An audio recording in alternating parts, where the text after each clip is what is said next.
मूकं करोति वाचालं पङ्गुं लङ्घयते गिरिं यत्कृपात्तमहं वन्दे परमानन्दमाधवम्।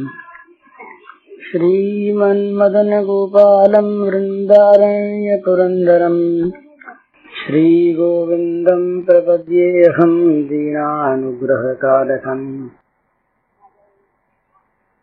वंशीविभूषितकरान्नवनीरदाभात् पीताम्बरादर्णबिम्बफलाधरोष्ठात् पूर्णेन्दुसुन्दरमुखादरविन्दनेत्रात् कृष्णात् परं किमपि तत्त्वमहं न जाने। नवजलधरवर्णं चम्पकोद्भासिकर्णम् विकसितनलिनास्यं विस्फुरन्मन्दहास्यम् कनकरुचिदुकूलं चारुबर्हावचूलं कमपि निखिलसारं नौमि गोपीकुमारम्। श्रीराम नव सब जग जानी करुण प्रणाम जो जुगवाणी। आप सबके रूप में अभिव्यक्त भगवान के चरण कमलों में नमस्कार। एक आदमी चला जा रहा था कहीं, उसे एक छोटा सा दरवाजा दिखाई दिया तो वो उसमें घुस गया और घुसते अंधा हो गया। अब उसे न रास्ता सूझे न कोई बताने वाला, भटकता है, भूख प्यास से व्याकुल है, कहीं छाया नहीं मिलती, शांति नहीं मिलती, परेशान है, बड़ा दुखी। एक महात्मा मिले। महात्मा ने दुखी देखकर कहा, उनके हृदय में करुणा उत्पन्न हो गई। उन्होंने कहा, भाई तुम तो बुरी तरह फंसे, इसके अंदर जो घुसा रहता है वो अंदर ही रहता है, और इसमें सिर्फ एक दरवाजा है, बड़ा लंबा चौड़ा घेरा है। ये प्राचीर जो है इसकी है, ये बहुत लंबी, लाखों कोसों की। हमारे यहाँ कहते हैं 84 लाख योनियां। 84 लाख कोस की ये एक दीवार है, प्राचीर है, उसमें एक दरवाजा निकलने का है। तुम घुस गए अंदर, अंधे हो गए भैया।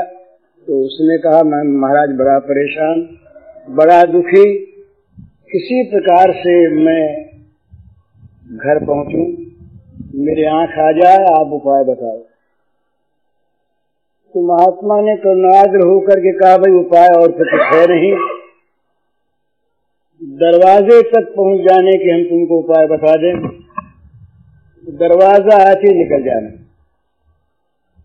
देखना कहीं फिर दरवाजा छूट न जाए, फिर वही घेरा मिलेगा। तो कहा, महाराज इतना दुखी और फिर कहीं दरवाजा छोड़ूंगा मैं, एक बार मिल जाए तो तत्काल निकल जाऊंगा। महात्मा ने उसके एक हाथ में लाठी दी और दूसरा हाथ दीवार के लगा दिया। अंधे दीवार के हाथ लगाए चले चले, जहां दरवाजा आएगा वहां पोल आएगी, तो दीवार पर हाथ रहेगा नहीं, पोल में चला जाएगा। पोल में हाथ जाती समझ लेना कि दरवाजा आ गया, चट से निकल जाना बाहर। कहीं देर कर दी तो मुश्किल होगी। उसने कहा, अब देर वेर नहीं करूंगा महाराज, दरवाजा एक बार हाथ हो जाए। दीवार के हाथ लगाए चलता रहा। दरवाजा आने को था, समीप बिल्कुल पहुंच गया, निकलने ही वाला था। उसके सिर में थे दाद, दाद में खुजलाहट शुरू हुई। एक हाथ तो लाठी से रुका था, खाली हाथ था वो दीवार पर था।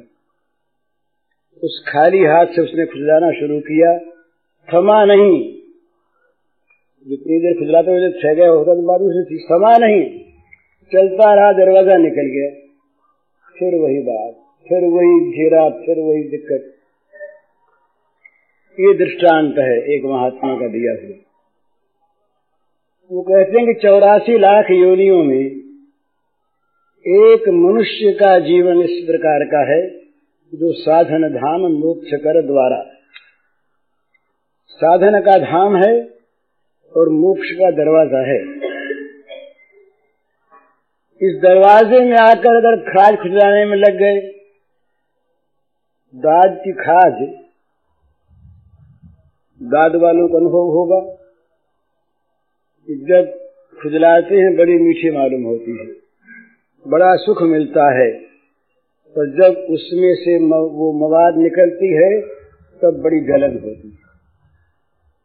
विषयेंद्रिय संयोगात् यतदग्रे मिथोपमं परिणामे विषयमेव तत्सुखम राजसं स्मृतम्। भगवान ने तो विषय सुखों को जहर बताया है।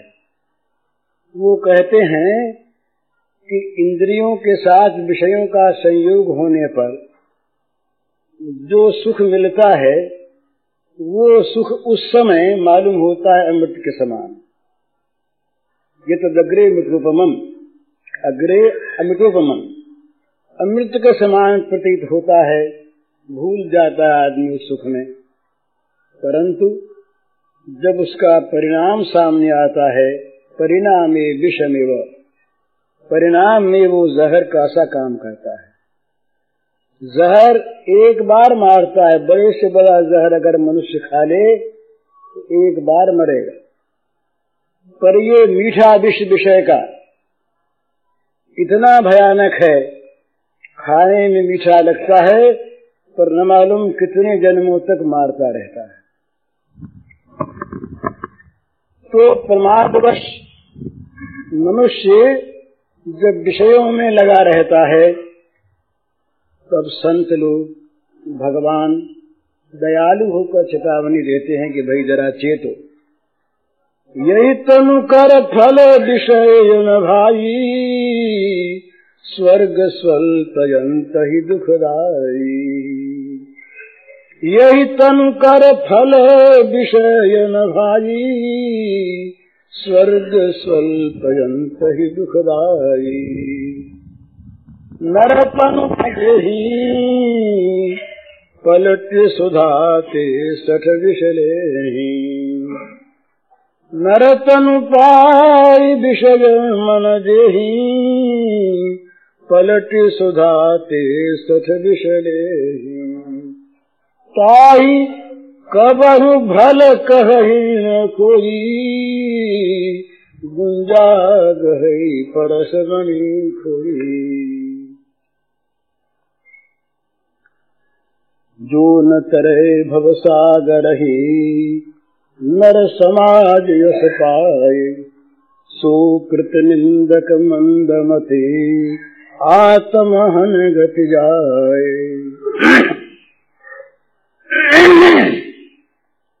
निर्देहमाद्यं सुलभं सुदुर्लभं, प्लवं सुकल्पं गुरु कर्णधारं। मयानुकूलेन नभस्वसेरितं, पुमान भवाभ्यम न तरेत सात्मः। इसी का अनुवाद है। भगवान दया करके, करुणा करके जब जीव को अत्यंत दुखी देखते हैं तो कर्मों का चक्र दया परवश कुछ बदल के उसे मनुष्य बना देते हैं। कबहू की कर करुणा देही, देत ईश बिनु हेतु सनेही। और मनुष्य बनाकर बता देते हैं। गर्भोपनिषद में और पुराणों में भी इस प्रकार की आख्यान आते हैं कि ये गर्भ में जीव विवेक को प्राप्त करके भगवान से प्रार्थना करता है कि महाराज अब की बार निकाल दो। फिर माँ के पेट में नहीं आऊंगा। भगवान कहते हैं फिर भूलेगा, भूल जाएगा तू विषयों में जाकर। बोले नहीं नहीं, इतना कष्ट पा करके अब नहीं भूलूंगा। मानव देह मिलता है और यहाँ आकर मनुष्य उसी भ्रम में भूल जाता है, उसी चक्कर में पड़ जाता है। वो कहते हैं कि शरीर का फल विषय नहीं है। ये जरा कठिन बात तो मालूम होगी, पर सच्ची बात यह है, मनुष्य की मनुष्यता कभी प्रारंभ होती है जब उसका जीवन भगवान के अभिमुख होता है। जिस मनुष्य का जीवन भगवान से विमुख है वो मनुष्य मनुष्य नहीं है, वो पशु है या पिशाच है। अभागा तो वो है ही। ते नर नरक रूप जीवत जग भवभंजन पद विमुख अभागी। जो भगवान के चरणार बिंद से विमुख है वो मनुष्य अभागा तो है ही, वो नरक रूप है। यहाँ वो नरक की यंत्रणा सहता है, चाहे नरक में न पड़ा हो, उसके अंदर हृदय में नरक की आग धधका करती है। ये अब सबका अनुभव है। और उसके समीप जो आता है उसे नरकाग्नि प्राप्त होती। मनुष्यता तो नहीं प्राप्त हुआ हो। मानव में और पशु में अंतर क्या है? इंद्र से दद्धन ऋषि ने कहा कि तेरे में और कुत्ते में क्या अंतर है, बता। कुत्ते में और तेरे में क्या अंतर है? तू स्वर्ग के देव प्रासाद में शची के साथ रहता है, कुत्ता अपनी घूरे पर कुतिया के पास रहता है। तेरे में उसमें अंतर क्या है? गाय घास खाती है, कुत्ता मांस खाता है, सूअर बिष्टा खाता है।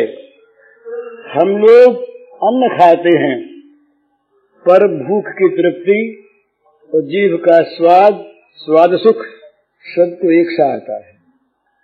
तो कुत्ते में और सूअर में, गधे में और हमारे में अंतर क्या? यदि हम उसी प्रकार से कुत्ते सूअर गधे की भांति लगे रहे इसमें विषयों के संचय और उपभोग में, तो उस कुत्ते में और हम में अंतर क्या है? बल्कि एक अंतर बताया तुलसीदास महाराज ने, अंतर बताया,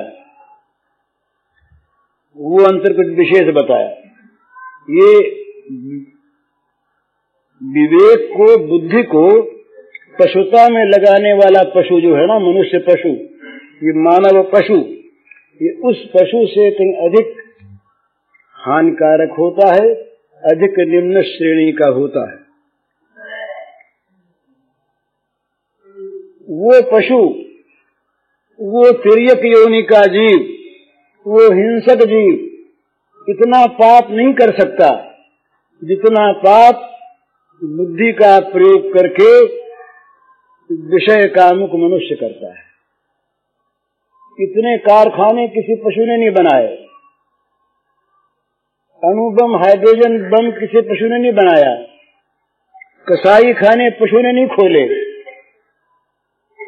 ये सारा काम मनुष्य की बुद्धि करती है उल्टी होकर। तुलसीदास महाराज कहते हैं, तिन्हते खरसू करस्वान भले, तिन्हते खरसू करस्वान भले, जड़ता बसते न कहें कछुवे।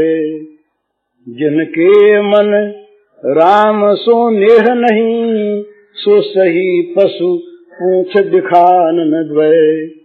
जिनके मन राम सो नेह नहीं, सो सही पशु पूछ दिखान न द्वय। जननी कत भार मुई 10 मास, जननी कत भार मुई 10 मास। भई किन बाझ गई किन च्वय, जरि जाहु सो जीवन जानक नाथ। जिए जग में तुम्हारो बिन भय, जरि जाहु सो जीवन जान के नाथ, जिए जग में तुम्हारो बिन भय। तिन्हते खर शूकर स्वान भले, उन मनुष्यों से, पशुओं में भी केवल उन पशुओं का नाम लिया जो नीचे माने जाते हैं। कहीं गाय का नाम लेते, घोड़े का, हाथी का नाम लेते तो पशुता में भी जरा शिष्टता आती। वो कहते हैं खर शूकर स्वान भले। खर कहते हैं गधे को, शूकर कहते हैं सूअर को, और श्वान कहते हैं कुत्ते को। कहते हैं उन मनुष्यों से गधे, कुत्ते, सूअर अच्छे। क्यों अच्छे हैं? उन विचारों को बुद्धि का अभिमान नहीं, जड़ता बस तो न कहें कछुए। मनुष्य तो अपनी बुद्धि के घमंड में, अपनी मानवता के गर्भ में न मालूम क्या क्या बकता है। वो बेचारे पशु गूंगे जड़ता बस कुछ कहते नहीं, पड़े रहते हैं।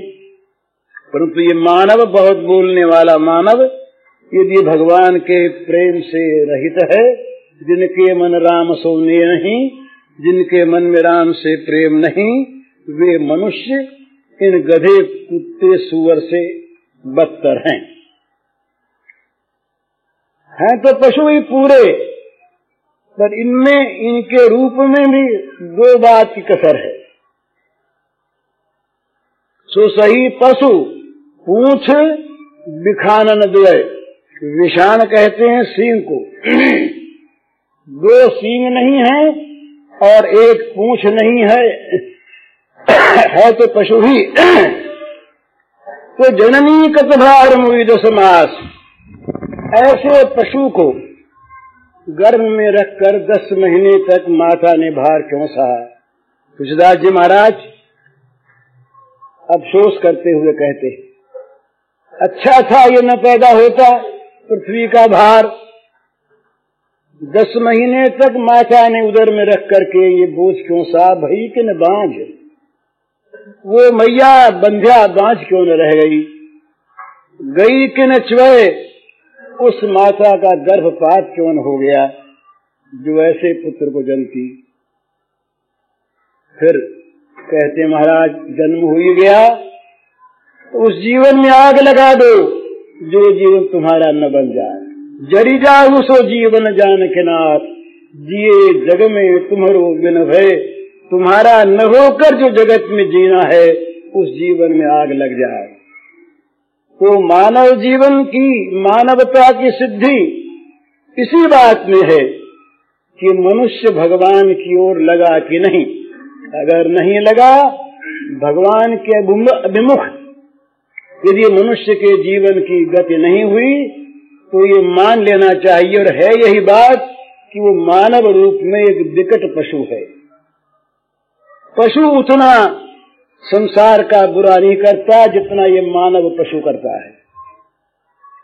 मानवता की सिद्धि भोगों में नहीं, विषयों में नहीं, पद में, अधिकार में, रुपए में, प्रतिष्ठा में, नाम में, धन में, भोग पदार्थों में नहीं, बिल्कुल नहीं। ये तो राक्षसों के पास भी होते थे। इनके द्वारा मानव की मानवता नहीं, महत्ता तो है ही नहीं। नचिकेता ने कह दिया यमराज से कि महाराज, ये सब बड़े भारी भोग जो आप मुझे दे रहे हैं, ये आप अपने पास रखिए। मुझे तो आत्म तत्व बताइए, मरने के बाद क्या होता है, आत्मा का क्या स्वरूप है, ये बताइए। तो यमराज ने सराहना की कि भाई तुमने श्रेय के लिए प्रेय को त्याग दिया। कठोपनिषद की कथा है ये। 2 चीज है, एक प्रेय, एक श्रेय। देखने में प्यारी लगे और परिणाम में मारने वाली हो, उसका नाम प्रेय। और देखने में कैसी लगे, परिणाम में महान महान आनंद, शांति प्रदान करने वाली हो, उसका नाम, वस्तु का नाम श्रेय। तो मनुष्य को होना चाहिए श्रेयोभिमुखी, श्रेय की ओर जाने वाला। यहाँ का कोई भोग यदि श्रेय में बाधक हो, तुलसीदास महाराज इतने कड़े शब्दों में कहते हैं, जड़े सुसंपत्ति सदन सुख सूर्यमात पितु भाई, सन्मुख हो तजे राम पद करतन सहज सहाय। जो भगवान के सन्मुख होने में सहायता नहीं करते, उन सुसंपत्ति सदन सुख सूर्यमात पितु भाई सब में आग लग जाए। बड़ी कठिन बात कहते हैं, इतने कड़े शब्दों में बोलते हैं संत। तो वो संत इसीलिए बोलते हैं कि वो सुख, वो समृद्धि, वो आत्मीयता, वो प्राणी पदार्थ किस काम के, जो हमें भगवान की ओर से हटाकर नरकों में ढकेल दें। मित्र वही तुलसी सो सब भांति परम हित, पूज्य प्राण थे प्यारो, जासो हो स्नेह राम पद एतो मतो हमारो। वही हमारा पूज्य है, वही प्राणाधिक प्रिय है, वही सब प्रकार से हमारा हितैषी है, जिसके संग से हमारा जीवन भगवान की ओर लग जाए। सिद्धांत है ये, भगवान की ओर लगाने वाला दुख भी परम सुख है, विपत्ति भी परम संपत्ति है, शत्रु भी मित्र है। और भगवान से हटा देने वाला मित्र भी शत्रु, भगवान से दूर करने वाली संपत्ति भी विपत्ति, भगवान से दूर कर देने वाला सौभाग्य भी दुर्भाग्य। इससे बड़ा दुर्भाग्य क्या होगा? मानव जीवन प्राप्त हुआ, भगवान को पाने के लिए प्राप्त हुआ, और वो भगवान को न पाकर, भगवान की ओर न लगकर भोगों में लग गया, और पशुओं के भांति, पिशाचों के भांति रात दिन भोग में लगा रहकर मर गया वो मानव। बड़ी भारी विफलता। भगवान ने कहा, निर्देह मार्गम सुलभम सुदुर्लभम प्लवम सुकल्पम गुरु कर्णधारम। बड़ा सुंदर जहाज ठीक जल्दी से पार उतार दे सुकरता के साथ, ऐसी बढ़िया नैया ये मानव देह बड़ी दुर्लभ। भगवान ने कहा ये सुलभ हो गई, दे दी गई। गुरु कर्णधारम, रास्ता बताने वाले गुरु, ये भी प्राप्त हो गए। और मेरी अनुकूल हवा, ये मेरी कृपा रूपी अनुकूल वायु भी प्राप्त हो गई। इतने पर भी जो मनुष्य नहीं तरता, अपमान भवाब्धिम न करे, इतने पर भी जो भवसागर से नहीं तरता, तो आत्महा, वो आत्महत्यारा है। तो मनुष्य की मनुष्यता की सिद्धि भगवान की ओर लगने में है, संसार के भोगों की प्राप्ति में नहीं। संसार के भोग पदार्थ यदि सब के सब नष्ट हो जाए, प्रलय हो जाए सबकी, और बदले में यदि भगवत की ओर चित्त वृत्ति लगने का अवसर प्राप्त हो जाए, तो बड़ा सौभाग्य, इससे बढ़कर कोई सौभाग्य नहीं। विपदो नहीं विपद, संपदो नहीं संपद। विपत्ति विपत्ति नहीं, संपत्ति संपत्ति नहीं। भगवान का विस्मरण ही परम विपत्ति, और भगवान की स्मृति ही परम संपत्ति। तो भगवान को भुला देने वाला जो कुछ भी है, वो सारा का सारा हमारे लिए त्याज्य है।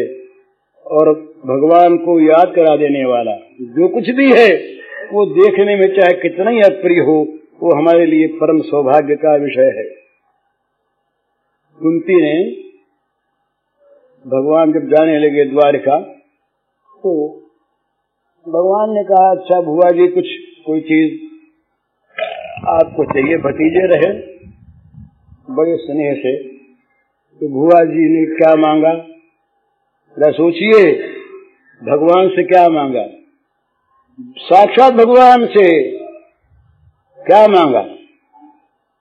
विपद संतु न शाश्वत यत्र यत्र जगत गुरु, भवतो दर्शनम यत्स्यात् पुनर्भव दर्शनम। भगवान, हमें तो आप जब कुछ देना चाहो तो विपत्ति ही दो, जहां जहां कुछ देना चाहो, शाश्वत सदा सदा हमें विपत्ति प्राप्त होती रहे भगवान। विपत्ति प्राप्त होती रहे। क्यों? सिद्धांत की बात है ये। विपत्ति भी संपत्ति है। कैसे? विपत्ति प्राप्त होती रहे मुझको। क्यों? भवतो दर्शनम यत्स्यात्, उस विपत्ति में आपके दर्शन होते, और आपके दर्शन से जगत का बंधन कट जाता। अपुनर्भव दर्शनम, अपुनर्भव हो जाता है आपके दर्शन हो जाने के बाद। इसलिए भगवान हमें विपत्ति दो। विपत्ति के को मांग कर लेना ये कितनी बड़ी सावचेती, कितनी बड़ी सावधानी और कितनी बड़ी बुद्धिमानी है। कहीं फंस न जाए, कुंती देवी कहीं फंस न जाए, इस डर से कहती है कि भगवान विपत्ति दो। ये एक सिद्धांत है, कठिन चीज है, और ये उसको कहना चाहिए जो विपत्ति में पड़ा है, तब उसका कहना सार्थक होता है। विपत्ति वास्तव में भगवान कृपा करके भेजते हैं। संसार के दुख जिनको प्राप्त हैं और जिनके पास संसार के सुख हैं, उन सुख वालों को तो ये चाहिए कि अपना सारा सुख उन दुखियों को बांट दे। सुखियों के पास जो सुख की कल्पना है वो दुखियों की अपेक्षा से है। दुख न हो तो सुख की कोई कल्पना नहीं है। तो दुखियों का जो दुख है वही सुखियों का सुख है। इसलिए सुखियों को तो ये चाहिए कि अपना सारा सुख जो दुखियों से उधार लिया हुआ है ब्याज समेत उनको वापस कर दे, उनका तो ये काम। परंतु जिन पर दुख है, आध्यात्मिक नजर से वो लोग क्या देखें? वो देखें कि ये दुख के रूप में, विपत्ति के रूप में भगवान हमें अपनाने के लिए आए। विषयान विषवत्य जय कहा अष्टावक्र जी ने। विषयों को विषय के समान त्याग दो, और यदि कहीं विषयों का त्याग हो जाए, ये विषय न रहें, चले जाएं, तो विष उतरा ना, विष गया ना। तो विष जाने के बाद सांत्वना मिलनी चाहिए, मन में शांति होनी चाहिए। एक बड़ी आफत कटी। मेरे इस कथन से जिनके पास बहुत सांसारिक सुख हैं या जो चाहते वो नाराज न हो, उसकी भी सार्थकता है, वो बताऊंगा। पर जिनके पास दुख है, अभाव है, धन नहीं, सम्मान नहीं, घर में कोई पूछता नहीं, कोई ममता नहीं करता, सब घृणा करते हैं, शारीरिक सुख नहीं, खाने पीने को उत्तम पदार्थ नहीं, इन्हीं का नाम दुख है। दुखों की हमने कुछ ऐसी एक कल्पना कर रखी कि जहाँ ये चीजें ऐसी हैं वहाँ दुख, और जहाँ नहीं है वहाँ सुख, जहाँ है वहाँ प्रिय, जहाँ नहीं है वहाँ अप्रिय। ये हमारी एक कल्पना है, इन्हीं का नाम दुख है। पर ये सब दुख अगर किन्हीं को प्राप्त हो और वो अगर भाव से अपने ये समझ ले कि भगवान ने कृपा करके, भगवान ने बड़ी दया करके मुझे अपनाने के लिए और इस विष बेल से हटाने के लिए ये भगवान ने इस विष की बेल की जड़ उखाड़ दी है, यूं अगर मान ले तो उसको कितना सुख होगा। सच्ची बात है, जो सुख भोग में है वो तो केवल सुख की कल्पना है, दुख में सुख का बोध है। और जो सुख भोग त्याग में है, वैराग्य में है, भगवान की सन्निधि में है, उस सुख की किसी विषय सुख के साथ तुलना नहीं हो सकती, अतुलनीय है। तो कभी कभी अपने मन में ऐसा आया करता है कि भाई जिनके पास विषय नहीं है, भोग नहीं है, वो वास्तव में भाग्यवान है। भगवान ने कृपा की है उन पर अपनाया है। उनको गले लगाने के लिए भगवान ने जो बीच का व्यवधान था उसे हटाया है। ये जगत की संपत्ति और जगत का सुख, ये विषय सुख, ये सच मानिए, ये भगवान के साथ मिलने के बीच में एक आवरण है, एक व्यवधान है, एक बाधा है। इस बाधा को जो मन से हटा दे और प्राप्त हुई तमाम विषय सामग्री को भगवान की पूजा का साधन बना दे, वे पैसे वाले, धन वाले, विषय वाले भी भाग्यवान। सच्ची बात, कड़ी बात है महाराज, क्षमा कीजिएगा। जिनके पास संसार का सुख है, वैभव है, और वो भगवान में नहीं लगा है, भोग में लगा है, तो वह भागे हैं और नरकों में जाएंगे, ये शास्त्र कहता है। जिनके पास जगत का सामान सुख है, वो ये भगवान की सेवा के लिए है, तब वो सार्थक है, उसके द्वारा उन्हें पुण्यों की ही नहीं भगवान की प्राप्ति होगी। और जिनके पास नहीं है, वो जो उनके लिए रोते हैं और तरह तरह के पाप करते हैं, वो भी नरकों में जाएंगे, यहाँ दुख भोगेंगे। और न होने पर जो भगवान का आशीर्वाद मानकर, भगवान की कृपा मानकर भगवान के भजन में लग जाएंगे, ये समझकर कि भगवान ने बड़ी बाधा हटा ली, वो भगवान को प्राप्त